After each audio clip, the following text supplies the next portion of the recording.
जब कोई इंसान हद से ज्यादा डेस्परेट होकर किसी के पीछे भागने लगता है तो उसकी कोई वैल्यू नहीं रह जाती। इसलिए जब मुझे पता चला कि जिस स्कूल ब्यूटी ने मुझे 99 टाइम्स रिजेक्ट किया था उसे असल में मुझसे लव एट फर्स्ट साइट हुआ था, लेकिन सिर्फ इसलिए क्योंकि वो अपने पसंद के लड़के से चेस किए जाने वाले प्रोसेस को एंजॉय करना चाहती थी, उसने मुझे बार बार रिजेक्ट किया। ये जानने के बाद मैंने डिसाइड किया कि अब मैं उसे और भाव नहीं दूंगा और मैंने अपने प्रोफेसर को फॉरेन स्टडी एक्सचेंज प्रोग्राम के लिए अप्लाई कर दी। जाने से पहले मैंने सोचा कि जो खत्म करना है उसे पूरी तरह खत्म कर देना चाहिए, इसलिए मैंने लिन क्यान्यू की बर्थडे पार्टी में उससे सारे रिश्ते तोड़ने का प्लान बनाया। लेकिन जब मैं वहां पहुंचा तो बर्थडे पार्टी पहले ही शुरू हो चुकी थी और प्राइवेट रूम के अंदर से जानी पहचानी आवाजें आ रही। लियू चंचाओ अभी तक लेट कैसे है? कहीं वो कोई सरप्राइज तो प्लान नहीं कर रहा? उसने पहले ही 99 टाइम्स प्रपोज कर दिया है और अब 100 टाइम होने वाला है। लिन क्यान्यू, अब तो तुम्हें उसे हाँ कह देना चाहिए ना। हाँ बिल्कुल, तुम भी तो उसे पसंद करती हो। अगर तुमने इस बार भी अपने होने वाले बॉयफ्रेंड को रिजेक्ट किया तो हो सकता है वो सच में भाग जाए। उन लड़कियों की छेड़छाड़ सुनकर लिन क्यान्यू बहुत कॉन्फिडेंट लग रही थी। लियू चंचाओ मुझे बहुत पसंद करता है, वो कहीं नहीं भागेगा। जब वो नेक्स्ट टाइम प्रपोज करेगा तब मैं उसे हाँ कह दूंगी। उसका ये ओवर कॉन्फिडेंट टोन सुनकर मुझे बहुत अजीब लगा। अब कोई नेक्स्ट टाइम नहीं हो। लिन क्यान्यू को चेस करने के इन 2 सालों में मैंने अपनी सारी सेल्फ रिस्पेक्ट छोड़ दी थी। मैंने बाकी स्टूडेंट्स के ताने और मजाक को इग्नोर किया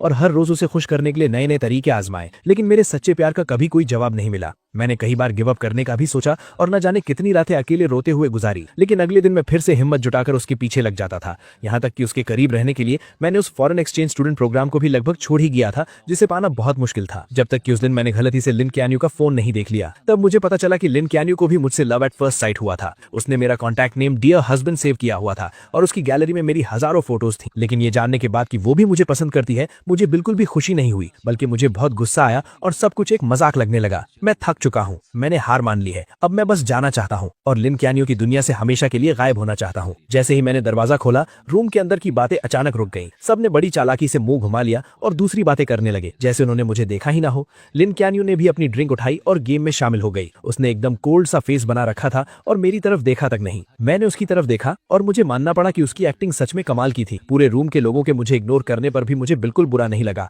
मैं चुपचाप जाकर कॉर्नर की एक खाली सीट पर बैठ गया। अगले 1 घंटे तक सब लोग आपस में बातें करते रहे और मजे करते रहे, लेकिन मैं वहीं बैठकर अकेले अपना फोन चलाता रहा, जैसे कि मैं वहां हूं ही नहीं। पहले जब भी लिन क्यान्यू सामने आती थी तो मैं किसी भी तरह उसके पास जाने का मौका ढूंढता था और उसका अटेंशन पाने के लिए अलग अलग टॉपिक्स पर बात करता था। इस बर्थडे पार्टी के लिए भी मैंने उसे बहुत मनाया था और कई लोगों से सिफारिश करवाई थी, तब जाकर उसने मुझे इन्वाइट किया था। नॉर्मली जो चीज इतनी मुश्किल से मिले उसकी ज्यादा कदर होनी चाहिए, लेकिन मेरा ये रिलैक्स्ड एटीट्यूड देखकर ऐसा लग रहा था जैसे मुझे उसके बर्थडे की कोई परवाह ही नहीं। मेरा ये पहले से एकदम अलग और कोल्ड बिहेवियर देखकर लिन क्यान्यू आखिरकार खुद को रोक नहीं पाई और उसने छुप छुप कर मुझे कई बार देखा। बर्थडे सॉन्ग गाने और केक काटने के बाद जल्द ही गिफ्ट देने का टाइम आ गया। मैंने सबका वेट किया कि सब अपने गिफ्ट्स दे दें। फिर मैं आराम से खड़ा हुआ और अपने बैग से कैलेंडर निकालकर उसे दे दिया। वहां मौजूद सभी लोग हैरानी से मुझे देखने लगे, क्योंकि वो कैलेंडर बस एक हाथ के साइज का था और उसमें सिर्फ 30 पेजेस थे। वो देखने में बहुत ही सस्ता लग रहा था। मुझे फर्क नहीं पड़ा कि बाकी लोग क्या सोच रहे हैं। मैंने बस लिन क्यान्यू की तरफ देखा और आराम से कहा, लिन क्यान्यू, आज से तुम हर दिन इसका एक पेज फाड़ना। जब तुम आखिरी पेज पर पहुंचोगी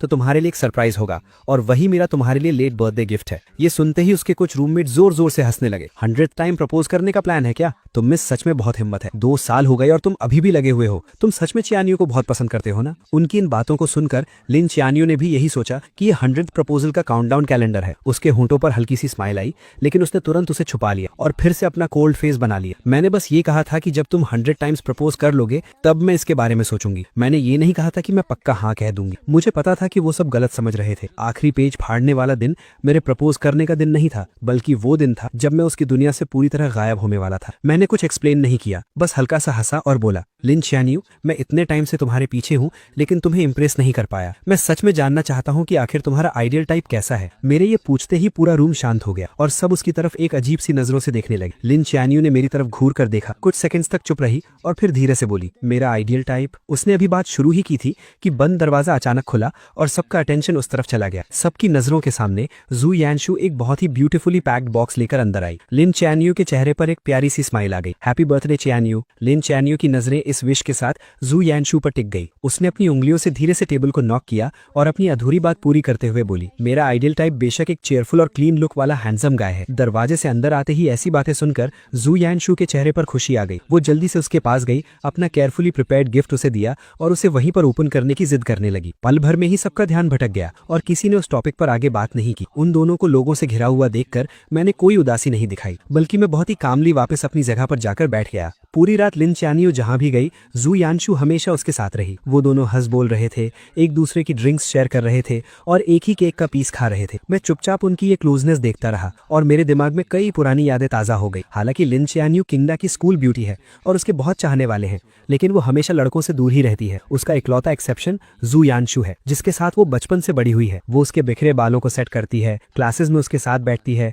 और उसका बैग उठाती है और उसके लिए दूसरे कॉलेजेस की लड़कियों से बैट लगाकर कम्पीट करती है। उसकी ये सारी स्पेशल ट्रीटमेंट मेरे दिन में कांटों की तरह चुभती थी। लेकिन सच्चाई पता चलने वाले दिन मुझे समझ आया कि भले ही लिन च्यानियो और जू यानशु बचपन के दोस्त हों, लेकिन पहले वो इतने क्लोज नहीं थे। जू यानशु पूरा दिन लिन च्यानियो के पीछे घूमती थी, लेकिन उसने कभी उसे भाव नहीं दिया था। मेरी एंट्री के बाद ही उसने जानबूझकर मेरे सामने जू यानशु के साथ क्लोज होने का नाटक शुरू किया था, सिर्फ इसीलिए ताकि मुझे जेलस फील हो और मैं उसे चेज करने के लिए और ज्यादा मोटिवेट हूँ। इसीलिए अब लिन च्यानियो को मेरे सामने ये सब नाटक देखकर मुझे सिर्फ हंसी आ रही थी। मैंने अपना ग्लास नीचे रखा, खड़ा हुआ और वॉशरूम चला गया। मैंने अपने चेहरे पर पानी के छींटे मारे, जिससे मुझे थोड़ा होश आया। मैंने अपने बैग से टिश्यू निकाला और चेहरे से पानी पोंछने लगा। मेरा चेहरा ढका हुआ था, इसलिए मुझे पता ही नहीं चला कि अचानक कोई मेरे पास आकर खड़ा हो गया। जब मैंने जू यानशु की वो अजीब सी ताने मारने वाली आवाज सुनी, तब मुझे एहसास हुआ कि कुछ गड़बड़ है। लोचेंजो, तुम इतने सालों से सिस्टर चियानियो के पीछे पड़े हो, लेकिन उसने कभी हाँ नहीं कहा, और तुम्हारी इतनी हिम्मत कि तुम बेशर्मों की तरह इस बर्थडे पार्टी में भी आ गए। मैं तुमसे रिक्वेस्ट करती हूँ, वो तुम्हें बिल्कुल पसंद नहीं करती। क्या तुम्हें थोड़ी भी सेल्फ रिस्पेक्ट नहीं है? तुम बस एक सस्ते डेस्परेट इंसान हो। उसकी बातें सुनकर मेरे चेहरे पर जरा सा भी गुस्सा नहीं। मैंने बस उसे कामली देखा और पूछा, क्या तुम्हारी बकवास खत्म हो गई? जू यानशु को मेरे ऐसे रिएक्शन की उम्मीद नहीं, इसलिए वो कुछ पल के लिए हैरान रह गई। बिल्कुल नहीं। क्या तुम्हें पता है कि पूरा स्कूल तुम्हारे बारे में क्या कहता है? 99 टाइम्स प्रपोज करने वाला डेस्परेट कुत्ता। आखिरकार तुम भी एक स्टूडेंट हो,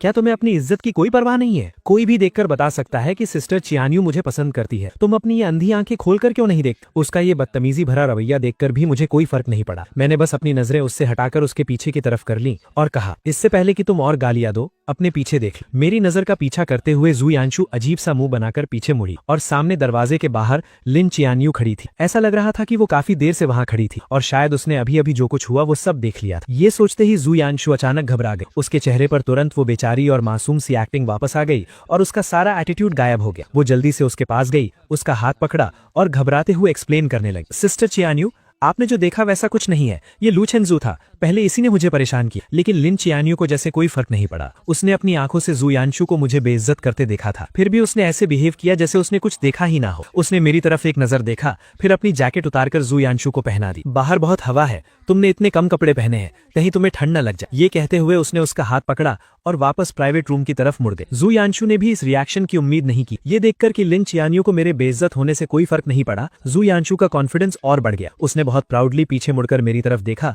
और मुझे एक मजाक उड़ाने वाली स्माइल दी। मेरा सिर नीचे था, इसलिए मैंने जू यानशु का वो ताना नहीं देखा। मैंने गीले टिश्यू को मोड़कर डस्टबिन में फेंका और मुड़कर सीढ़ियों से नीचे चला गया। सीढ़ियां एकदम शांत थी, सिर्फ मेरे कदमों की आवाज आ रही। उस अंधेरे में जो कुछ भी अभी हुआ वो मेरे दिमाग में घूमने लगा और मेरे होठों पर एक हल्की सी हंसी आ गई। जब वो जू यानशु को जैकेट पहना रही थी तो उसकी नजरें साफ तौर पर मुझ पर टिकी थी, जबकि उसके मुंह से जू यानशु की फिक्र वाले वर्ड्स निकल रहे थे। मुझे मानना पड़ेगा, उसकी एक्टिंग स्किल्स सच में कमाल। अगर मुझे उसके छुपे हुए इरादों के बारे में पहले से पता ना होता तो शायद मैं सच में उसके धोखे में आ जाता। बाहर जोरों की बारिश हो रही थी और कैब्स लगभग बंद हो चुकी थी। सब लोग बार के दरवाजे पर ही फंस गए थे। लिन चियानियो ने अपने फैमिली ड्राइवर को बुला लिया और कहा कि वो जू यानशु को घर छोड़ेगी। इतनी रात हो गई है, सब जा चुके हैं और लूचेंजू को अकेले यहाँ कैब का वेट करना अच्छा नहीं लगेगा ना। लिन चियानियो ने ड्राइवर से छाता लिया और बोली, उसके पास पैर है, वो खुद चला जाएगा। ये कहकर उसने मेरे रिएक्शन की परवाह किए बिना जू यानशु को लिया और कार में बैठ गए। बारिश में दूर जाती उस स्पोर्ट्स कार को देखकर मुझे कोई फर्क नहीं पड़ा। मैं अपनी कैब ऐप पर कैब ढूंढता रहा। ठंडी हवा में 2 घंटे से ज्यादा वेट करने के बाद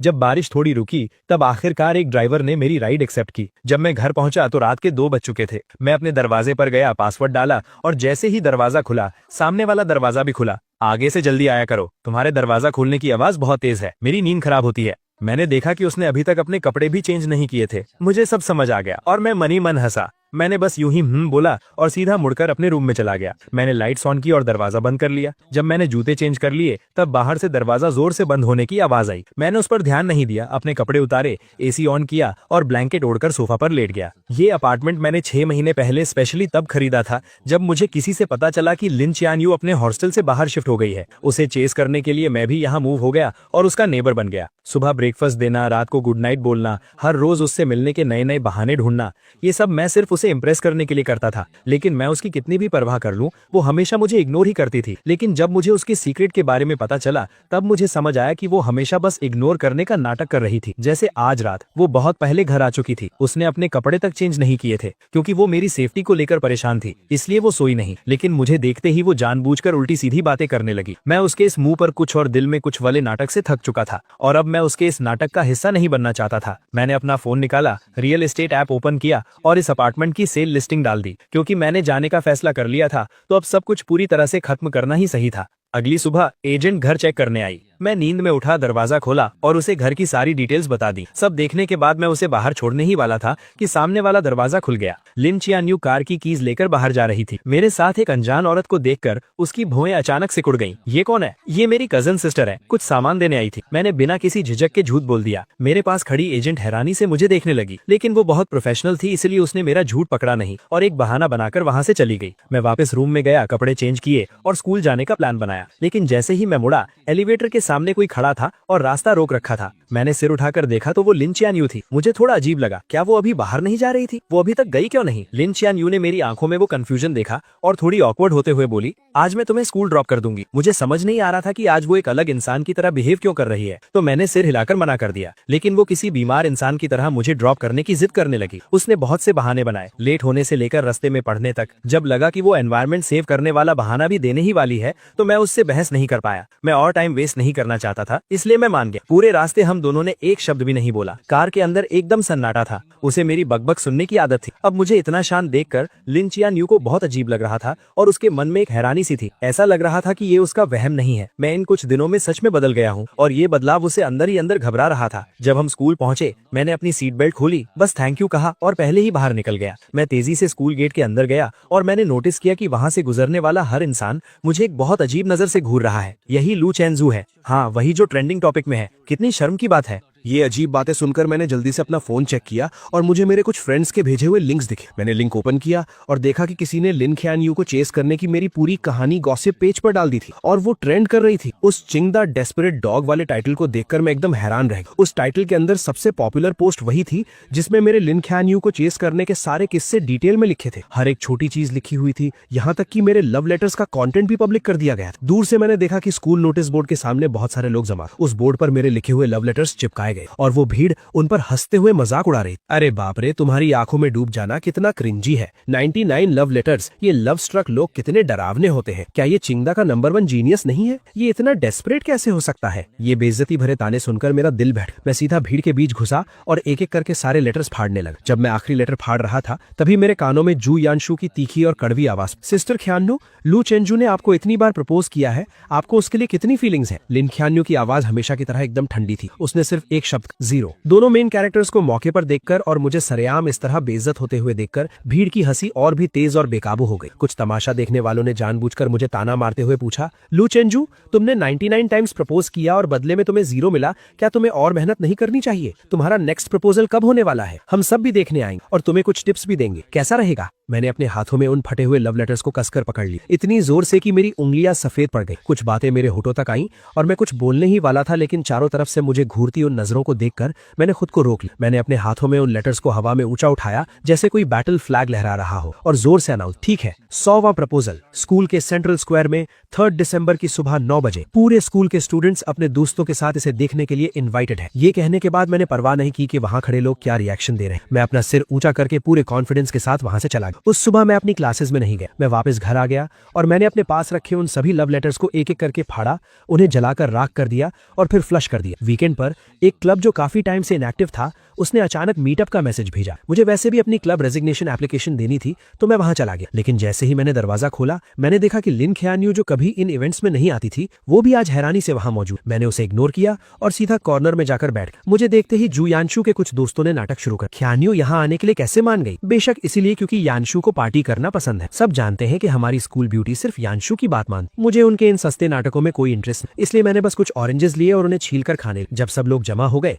तो प्रेसिडेंट ने गेम शुरू करने की अनाउंसमेंट। मुझे कोई इंटरेस्ट नहीं था, लेकिन मुझे जबरदस्ती खींचा गया और मुझे बिना मन के इस बोरिंग ट्रूथ और डेयर गेम को खेलना पड़ा। 7-8 राउंड्स के बाद आखिरकार लिन ख्यान यू हार गई। सब लोग एक्साइटमेंट भी चिल्लाने लगे। लिन स्कूल ब्यूटी को डेयर मिला है, कमरे में मौजूद किसी भी ऑपोजिट जेंडर को 3 मिनट तक किस करना। जल्दी बताओ स्कूल ब्यूटी ये डेयर पूरा करने के लिए किसे सिलेक्ट कर। मुझे पता था कि वो मुझे नहीं चुनेगी और मुझे फर्क भी नहीं पड़ता था कि वो किसे चुनती। मैं बस अपना सिर नीचे किए अपने हाथ में रखे डाइस के साथ खेलता रहा और बिल्कुल मेरी उम्मीद के मुताबिक लिन ख्यान यू ने जू यांशु को चुना। लेकिन उसने एक शर्त रखी कि कमरे की सारी लाइट्स बंद कर दी जाएं। कमरे में घुप अंधेरा था और सिर्फ सांसों की आवाजें सुनाई दे रही। 3 मिनट बाद लाइट्स ऑन हो। लिन कैन यू आकर अपनी जगह बैठ गए, लेकिन जोयांशु वहीं खड़ी हैरान थी और उसका चेहरा उतरा हुआ था क्योंकि लिन कैन यू ने उसे किस नहीं किया था। मैंने बस एक नजर उसकी तरफ देखा, तभी प्रेसिडेंट ने नेक्स्ट राउंड शुरू करने को कहा। मैंने अपने हाथ की 3 डाइस बिना सोचे समझे फेंक दी। बदकिस्मती से तीनों डाइस पर 1 आया, जो सबसे लोवेस्ट स्कोर था। मैंने बिना कुछ कहे कार्ड्स के पाइल से एक कार्ड निकाला और वो वही सेम डेयर था, बिल्कुल सेम पनिशमेंट। पल भर में कमरे के सभी लोग एक्साइट हो गए और उनकी नजरें मेरे,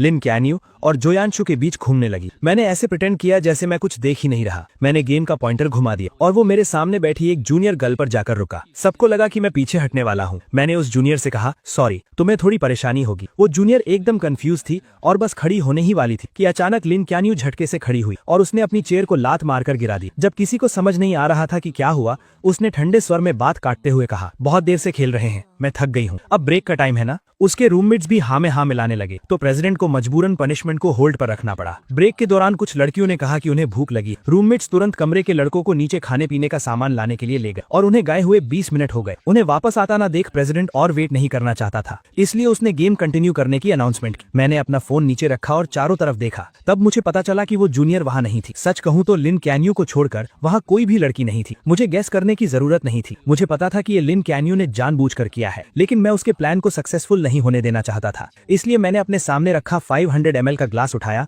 और सबकी तरफ इशारा किया। मैंने जिस पार्टनर को सिलेक्ट किया था वो जा चुका, इसलिए गेम के रूल्स के हिसाब से मैं ड्रिंक खत्म करके अपनी पनिशमेंट पूरी करूंगा। ये कहने के बाद मैंने बिना कोई एक्सप्रेशन बदले पूरा ग्लास एक सांस में खत्म कर दी। लिन कैन यू को उम्मीद नहीं थी कि मैं उसे चुनने के बजाय ड्रिंक पीना चूज करूंगा। उसका चेहरा तुरंत गुस्से से डार्क हो गया। उसने मेरी तरफ देखा जिसका चेहरा अब लाल हो रहा था और अपने हाथ में पकड़े डाइस को इतनी जोर से दबाया कि उससे आवाज आने लगी। आधे लोगों के चले जाने के बाद गेम में कोई मजा नहीं बचा था, इसलिए वो पार्टी वहीं खत्म हो गई। मैं नशे में झूमता हुआ सबके जाने का वेट करता रहा। फिर मैंने अपने बैग से क्लब रेजिग्नेशन एप्लीकेशन निकाली और प्रेसिडेंट को दे दी। दीवार के सहारे में नीचे जाने की कोशिश करने लगा। मैं सीढ़ियों के पास पहुंचा ही था कि मुझे धुंधला धुंधला जोयांशु दिखाई दी। मैं उसे इग्नोर करके साइड से निकलने ही वाला था कि उसने मेरा हाथ जोर से पकड़ लिया। उसकी आंखों में बहुत गुस्सा था। अभी लाइट्स ऑन होने के बाद तुमने मुझे उस अजीब नजरों से क्यों देखा था? मैं तुम्हें बता दूं, भले ही सिस्टर कैनियो में मुझे किस नहीं किया, उसका भी एक रीजन था। वो मेरी रिस्पेक्ट करती है। उसकी बातें सुनकर मेरी हंसी छूटने ही वाली थी, लेकिन मुझे पता था कि इस वक्त मैं कुछ भी कहूँ जोयांशु नहीं समझेगी, इसलिए मैंने बस अपना सिर हिलाया और कहा,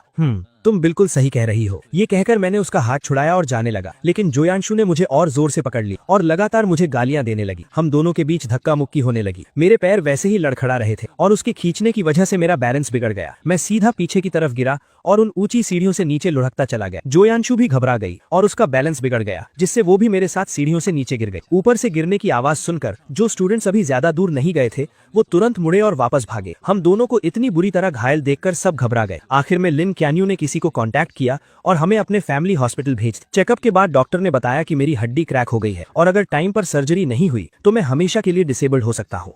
जब से उसे पता चला कि हमें चोट लगी है, उसकी नजरें मुझसे एक पल के लिए भी नहीं हटी। मेरे पीले पड़े चेहरे और माथे से टपकते पसीने को देखकर ऐसा लग रहा था जैसे वो भी मेरे दर्द को फील कर रही थी और उसका दिल भी दर्द से तड़प रहा था। ऑपरेशन थिएटर रेडी था, लेकिन हॉस्पिटल में अभी सिर्फ एक ही एक्सपर्ट डॉक्टर मौजूद था जो ये सर्जरी कर सकता था। लिन क्यूनियो को डिसाइड करना था कि पहले सर्जरी किसकी होगी। उसने बिना सोचे मेरी तरफ देखा और मेरी नजरें भी उसी पर थी। मेरी उन आंखों में अब पहले वाला प्यार और पागलपन नहीं था, बस एक मरे हुए तालाब जैसी शांति थी। मेरी उस नजर को देखकर लिन क्यूनियो का दिल जोर से कांप उठा। मिस, प्लीज जल्दी डिसाइड कीजिए, पहले की सर्जरी करनी है। मैं स्ट्रेचर पर अपने पीले पड़े चेहरे के साथ लेटा हुआ था। बेहोश होने से ठीक एक सेकंड पहले मैंने लिन क्यूनियो को पूरे कॉन्फिडेंस के साथ एक नाम लेते हुए सुना, जुयांशु। पहले जुयांशु को बचाओ। जल्दी ही डॉक्टर्स जुयांशु को ऑपरेशन थिएटर में ले गए। जैसे ही वो दरवाजा बंद हुआ मैं पूरी तरह से बेहोश हो गया। जब मुझे दोबारा होश आया तब तक एक दिन बीत चुका था। आंखें खोलते ही सबसे पहले मैंने अपने पैरों को हाथ लगाकर चेक किया। जब मुझे फील हुआ कि मेरे पैर अभी भी सही सलामत हैं, तब जाकर मैंने चैन की सांस ली। मेरी आंखों से खुशी के आंसू छलक पड़े। थैंक गॉड, मैं डिसेबल्ड नहीं हुआ। खबर मिलते ही मेरे मेरे पेरेंट्स तुरंत आ गए और मुझे टॉप फ्लोर के वीआईपी वार्ड में शिफ्ट कर दिया, जहां वो मेरी देखभाल करने लगे। 2 घंटे बाद जू यांशु को मेरे ठीक सामने वाले वार्ड में शिफ्ट किया गया। लिन क्यून्यू खुद उसका हाथ पकड़कर उसे अंदर लेकर आई। चेकअप्स में आसानी हो इसलिए दोनों वार्ड्स के दरवाजे खुले हुए थे और मैं सामने वाले वार्ड में जो कुछ भी हो रहा था वो सब साफ साफ सुन सकता था। जू यांशु दर्द से परेशान थी तो लिन क्यून्यू को अलग अलग बातों से उसका ध्यान भटकाने की कोशिश कर रही थी। हॉस्पिटल का खाना उसे पसंद नहीं आ रहा था तो लिन क्यून्यू खुद घर जाकर उसके लिए लाइट और हेल्थी खाना बनाकर लाई। वार्ड में खाली बैठे उसे बोर फील हो रहा था तो लिन क्यून्यू उसके टाइम पास के लिए अलग अलग मजेदार चीजें लेकर आई। इन 10 दिनों में वो दोनों इतने क्लोज हो गए कि नर्सेस भी गॉसिप करने लगी कि क्या हॉस्पिटल के डायरेक्टर को उनका होने वाला दामाद मिल गया है। मैं चुपचाप ये सब सुनता रहा और मैंने कोई दखल नहीं दिया, लेकिन मुझे अच्छे से पता था कि लिन क्यून्यू ये सब नाटक सिर्फ मुझे दिखाने के लिए कर रही है। आखिरकार मैंने इस वार्ड का दरवाजा सैकड़ों बार बंद किया था, लेकिन हर बार दरवाजा बंद होते ही कोई नर्स चेकअप के लिए आ जाती। ये कोई इत्तेफाक तो बिल्कुल नहीं। डिस्चार्ज वाले दिन मुझे बेसमेंट पार्किंग में वो दोनों फिर मिल गए। मुझे आता देख लिन क्यून्यू ने व्हील चेयर पर बैठी जू यांशु को उठाया और कार में बिठा दिया। लू चेंजो, मैंने सुना है तुम क्यून्यू के घर के सामने ही रहते हो, चलो हम तुम्हें ड्रॉप कर देते हैं। मैं उनसे कोई बात नहीं करना चाहता था तो मैंने बिना सिर उठाए सीधा अपनी कैब में बैठ गया। जब कैब मेरे अपार्टमेंट के नीचे पहुंची मैंने अपने पेरेंट्स की हेल्प लेने से मना कर दिया और अपनी क्रचेस के सहारे अकेले ही घर चला गया। एलिवेटर बेसमेंट 1 से फर्स्ट फ्लोर पर आई। लिन क्यून्यू जिसे जू यांशु को घर छोड़ने जाना था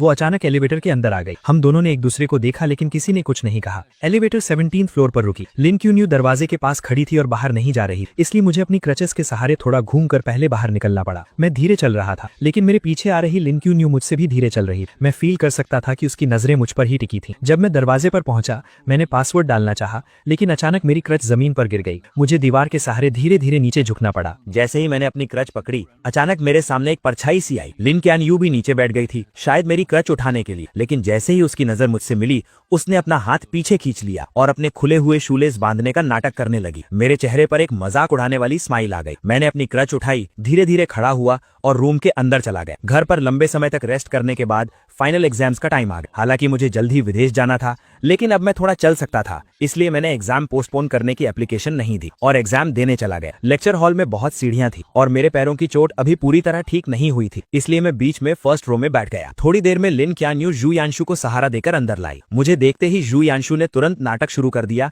कि उसके पैर में दर्द है और उसे फर्स्ट रो में ही बैठना है। लिन क्यानयू उसे मेरे बगल वाली सीट तक ले आई और खुद दीवार के साथ वाली सीट पर बैठ गए। एग्जाम जल्द ही शुरू हो गया। जू यांशु ने वेट किया और जैसे ही टीचर आखिरी सीढ़ी से नीचे उतरा उसने चुपके से पेपर की एक चिट मेरी डेस्क पर फेंक दी जो बीच के आयल से पार होकर मेरे पास आई। मेरा पेन पकड़ा हुआ हाथ रुक गया। मुझे कुछ समझ आता उससे पहले ही टीचर मुड़ा और उसने मुझे डांट दी। एग्जाम से पहले ही मैंने बार बार कहा था कि मार्क्स कम आए तो चलेगा लेकिन कैरेक्टर पर कोई सवाल नहीं उठना चाहिए। चीटिंग बिल्कुल अलाउ नहीं और तुमने जानबूझकर ये गलती की है। लू चेनचाओ, तुम्हारा एग्जाम कैंसिल किया जाता है। तब जाकर मुझे समझ आया कि यू यांशु का असली प्लान क्या था, लेकिन मैं चुपचाप ये इल्जाम अपने सिर नहीं लेना चाहता था। मैं तुरंत खड़ा हुआ और अपने डिफेंड में कहा कि सीसीटीवी फुटेज चेक किया जाए। बदकिस्मती से सुबह ही टीचिंग बिल्डिंग की इलेक्ट्रिसिटी कट गई थी, इसलिए क्लास का सीसीटीवी कैमरा चालू नहीं था। यू यांशु के चेहरे पर हैरानी से खुशी में बदलते हुए एक्सप्रेशन को देखकर मुझे बहुत गुस्सा आ रहा था। लिन क्यानयू यू यांशु के बगल में बैठी और उसने सब कुछ अपनी आंखों से देखा था। टीचर भी किसी बेकसूर को सजा नहीं देना चाहता था, इसलिए उसने तुरंत लिन क्यानयू को आगे बुलाया। किंगडा की टीचिंग बिल्डिंग लिन फैमिली ने ही इन्वेस्ट की थी। लिन क्यानयू को किसी की चापलूसी करने की जरूरत नहीं और वो हमेशा फेयर रहती, इसलिए टीचर्स और स्टूडेंट्स के बीच उसकी बात को बहुत अहमियत दी जाती। पूरी बात सुनने के बाद लिन क्यानयू ने आंखें उठाकर मुझे देखा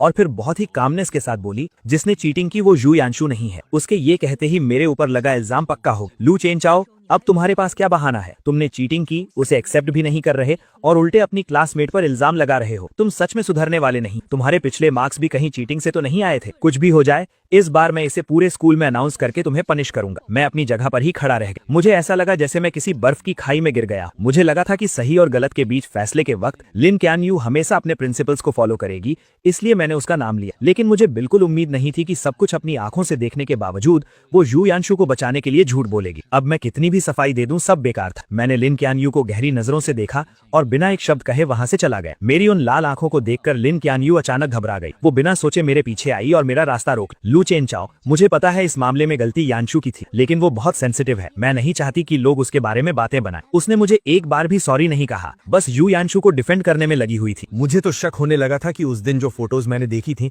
वो कहीं कोई सपना तो नहीं था, तो इसी वजह से तुमने मुझे फंसाने में उसकी मदद की। वो लोगों के ताने नहीं सह सकती लेकिन मैं सह सकता हूँ, है ना? लिन चैन यू, तुम्हें लगता है कि मैंने तुम्हें 99 टाइम्स प्रपोज किया है तो मैं बहुत बेशर्म हूँ और मैं इतना स्ट्रांग बन चुका हूँ कि मुझे किसी की बातों से कोई फर्क नहीं पड़ता। मेरी ये हालत देखकर लिन चैन यू की बाई आंख फड़कने लगी। उसने सीधा मेरा हाथ पकड़ा और बोली, मेरा वो मतलब नहीं था, ये सिर्फ एक एग्जाम है, क्रेडिट्स बाद में मेकअप किए जा सकते हैं। आज तुम्हारे साथ जो भी नाइंसाफी हुई है, मैं आगे चलकर उसे ठीक करने का कोई ना कोई रास्ता निकाल लूंगी। ठीक करना? तुम तो मुझे पसंद भी नहीं करती, फिर इसे कैसे ठीक करोगी? मेरा ये मजाक उड़ाने वाला टोन सुनकर लिन चैन यू का दिल बैठ गया और वो लगभग अपने दिल की बात बोलने ही वाली थी। किसने कहा मैं पसंद नहीं करती? ये बोलते ही उसे एहसास हुआ कि उसने कुछ गलत बोल दिया है। उसने जल्दी से खुद को रोका और कहा, तुम मुझ पर ट्रस्ट करो, तुम्हारे 100th प्रपोजल के दिन मैं तुम्हें सब कुछ वापस लौटा दूंगी। लिन चैन यू बस यही कहने वाली थी कि वो मेरे प्रपोजल को पक्का एक्सेप्ट कर लेगी। पहले वो इतनी आसानी से अपनी फीलिंग शो नहीं करती थी, लेकिन अब मुझे कोई फर्क नहीं पड़ता था। मैंने उसका हाथ झटक दिया और बोला, तो फिर उस कैलेंडर के पेजेस फाड़ती रहो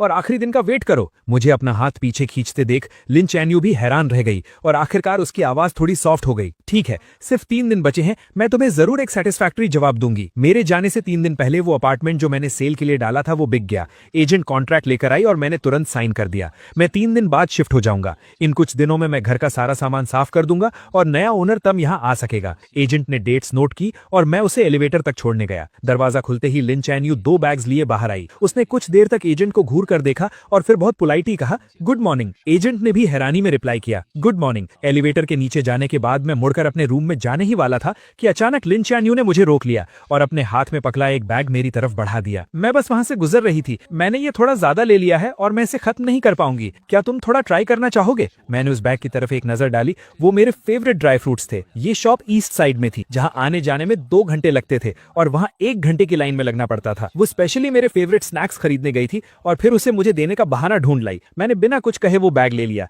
लेकिन घर के अंदर जाते ही मैंने उस बैग को हवा में उछालकर फेंक दिया और वो सीधा डस्टबिन में जाकर गिरा। जाने से 2 दिन पहले मैं प्रिंटिंग शॉप गया और मैंने हजारों रुपए खर्च करके 5 उंगलियों के साइज के 10,000 कार्ड्स प्रिंट करवाए। मैं अपने पुराने हॉस्टल गया और अपने रूममेट्स को एक काम दिया। मैंने उनसे कहा कि 3 तारीख को वो मेन बिल्डिंग की छत पर जाएं और इन कार्ड्स को पूरे स्क्वायर पर उड़ा दें। रूममेट्स को भी पता था कि हाल ही में क्या हुआ है। मुझे अभी भी हार न मानता देख वो सब मुझे समझाने लगे, चंचू रहने दो ना, लिन चैन यू ने तुम्हारे साथ इतना बुरा किया, तुम खुद को और क्यों तकलीफ दे रहे हो? हाँ यार, उसने सच में बहुत गलत किया है, तुम्हारा प्यार डिजर्व नहीं करती वो। हालांकि मैं मूव ऑन कर चुका था, लेकिन अपने दोस्तों को अपनी इतनी परवाह देख मुझे बहुत अच्छा लगा। मैंने कहा, टेंशन मत लो, मुझे पता है मैं क्या कर रहा हूँ, तुम बस मेरे लिए वो कार्ड्स उड़ा देना। मैंने पहले ही एक क्लीनिंग कंपनी हायर कर ली है जो बाद में सब साफ कर देगी और मेरा प्रपोज करने का कोई प्लान नहीं है। मैं असल में हमेशा के लिए गुड बाय कहना चाहता हूँ। मेरी बातें सुनकर वो सब हैरान रह गए। उन्हें समझ नहीं आया कि मेरे दिमाग में आखिर चल क्या रहा है। मैंने उन्हें थैंक यू बोला और मुड़कर वहां से चला गया। मुझे दूर जाते देखकर मेरे रूममेट्स ने कार्ड बॉक्स खोला और उसमें से एक कार्ड निकाला। उस पर सिर्फ एक लाइन लिखी थी, लू चेनजियू अब कभी लिन शैनियो को पसंद नहीं करे। जाने से 1 दिन पहले मैं स्कूल गया और अपनी सारी फॉर्मेलिटीज पूरी करने के बाद घर आकर पैकिंग शुरू कर। मुझे यहाँ शिफ्ट हुए सिर्फ आधा साल हुआ था, इसलिए मेरे पास ज्यादा सामान नहीं, लेकिन जो था उसमें से ज्यादातर लिन शैनियो से जुड़ा। मैंने कुछ बॉक्सेस लिए और उन सब चीजों को उसमें भेज।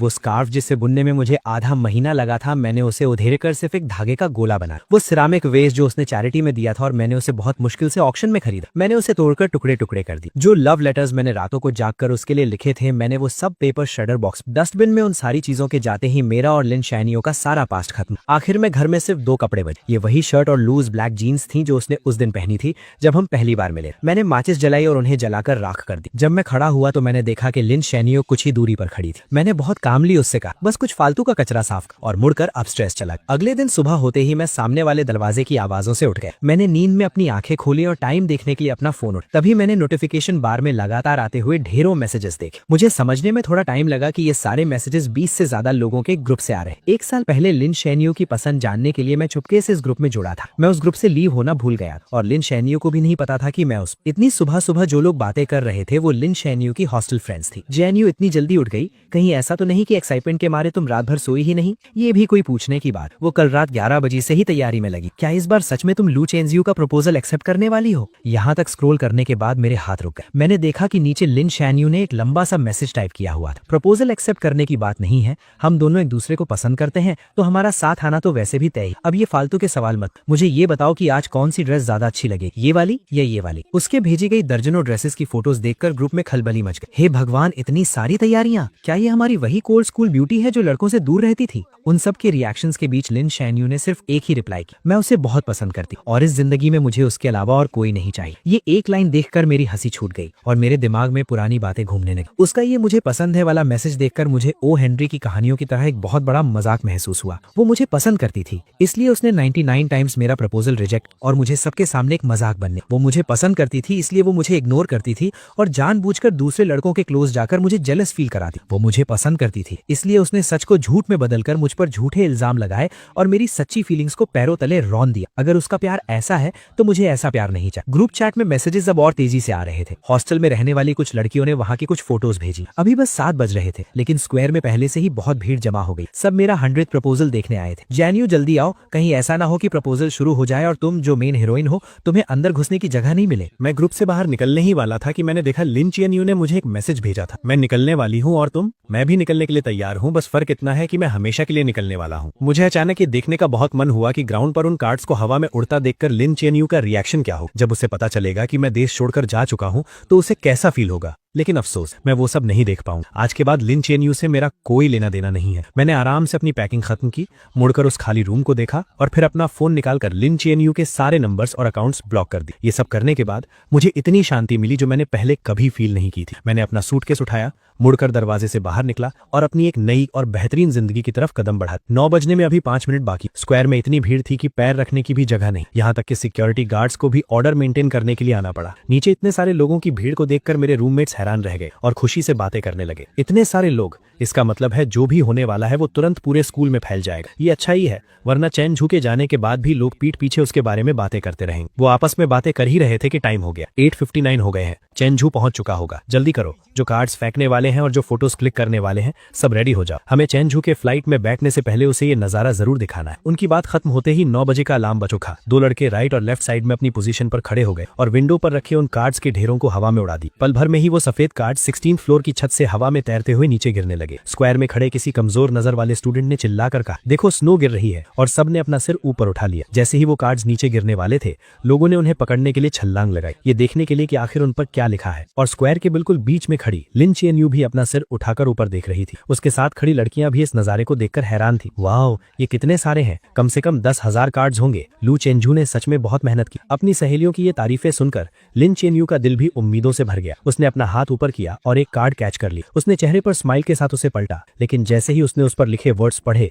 उसके चेहरे की स्माइल वहीं जम गई। उसके बगल में खड़ी सहेलियां उसे चिढ़ाने के लिए आगे आईं, लेकिन कार्ड पर लिखे वर्ड्स देखकर उनकी भी आंखें फटी रह गई और वो हकलाते हुए बोली, ये इम्पॉसिबल है, पक्का कोई गलती हुई है। वो उसे दिलासा देते हुए नीचे गिरे बाकी कार्ड्स उठाने लगी और लिन चेन्यू को दिखाने लगी, लेकिन उन नए कार्ड्स पर भी बिल्कुल सेम चीज प्रिंट थी। लू चेंजू अब कभी लिन चेन्यू को पसंद नहीं करेगा। अब सब लोग सच में घबरा गए थे। उन्होंने जल्दी से अपने बगल में खड़े लोगों के हाथ से कुछ कार्ड्स छीन लिए, लेकिन उन्हें पढ़ने के बाद उनके दिलों का डर और बढ़ गया। ये कैसे पॉसिबल है? क्या ये प्रपोजल है? ये क्या बकवास लिखी? कहीं किसी ने जानबूझकर गड़बड़ तो नहीं की है? वो लोग अभी भी बहाने बना ही रहे थे कि तभी भीड़ में खड़े बाकी लोगों के हाथ में भी कार्ड्स आ गए और वो जोर जोर से चिल्लाने लगे, लू चेंजू अब कभी लिन चेन्यू को पसंद नहीं करेगा। अरे तो ये प्रपोजल नहीं था यार, सबको यहाँ बेवकूफ बनाकर बुलाया गया सिर्फ ये क्लियर करने के लिए। इतनी मेहनत से प्रमोशन किया, अब तो पूरे स्कूल को पता चल गया। लोगों की तेज होती इन आवाजों और बातों को सुनकर लिन चेन्यू के चेहरे का रंग धीरे धीरे उड़ गया। उसे ऐसा लगा जैसे किसी ने उसका दिल जकड़ लिया हो। उसके दिमाग में ऑक्सीजन की कमी होने लगी और सब कुछ ब्लैंक हो गया। उसकी आंखों में सिर्फ हैरानी और डर साफ दिखा जा सकता था। स्क्वायर में खड़े हजारों लोग पंजों के बल उठकर उसका रिएक्शन देखने की कोशिश कर रहे थे और सबकी उम्मीदों के मुताबिक उसने अपने हाथ के कार्ड्स फेंक दिए और तेज कदमों से मेन बिल्डिंग की तरफ भागने लगे। तमाशा देखने वाले लोग भी तुरंत उसके पीछे पीछे जाने लगे। आखिरी कार्ड्स का बंडल नीचे फेंकने के बाद रूममेट्स भी जाने की तैयारी कर रहे, लेकिन जैसे ही वो दरवाजे के पास पहुंचे, सामने से लिन चैन्यू आ गई। वो अपनी सहेलियों के साथ भागकर ऊपर आई थी और कुछ ही सेकंड्स में उनके पीछे तमाशा देखने वालों की भारी भीड़ भी वहां आ गई। लिन चैन्यू को देखकर रूममेट्स ने तुरंत उसे ताना मारना शुरू कर दी। ओहो, तो ये हमारी चिंगडा की स्कूल ब्यूटी है ना? क्या तुम कहती नहीं थी कि लू चेंजू तुम्हारे लायक नहीं है? तो फिर तुम इस बोरिंग से तमाशे में हिस्सा लेने क्यों आई हो? उनकी ये तानेबाजी सुनकर लिन चैन्यू के हाथ कसकर मुट्ठी बन गए। उसका चेहरा गुस्से से लाल हो गया और उसने पूछा, क्या ये कार्ड्स तुम लोगों ने अपनी मर्जी से नीचे फेंके हैं? अपनी मर्जी शब्द सुनकर तीनों लड़के जोर से हंस पड़े। हमारी इतनी हिम्मत कहाँ? ये सब लू चेंजो ने बहुत सारे पैसे खर्च करके प्रिंट करवाए थे और बहुत मेहनत से स्कूल तक लेकर आया था। हम तो बस उसका आखिरी काम पूरा करने वाले मजदूर हैं। ये सुनकर पीछे खड़े स्टूडेंट्स आपस में फुसफुसाने लगे। लिन चैन यू को तो लू चेंजो पसंद नहीं था ना। अब जब उस लड़के ने हार मान ली है तो ये इतनी बेचैन क्यों हो रही? तुम्हें क्या पता,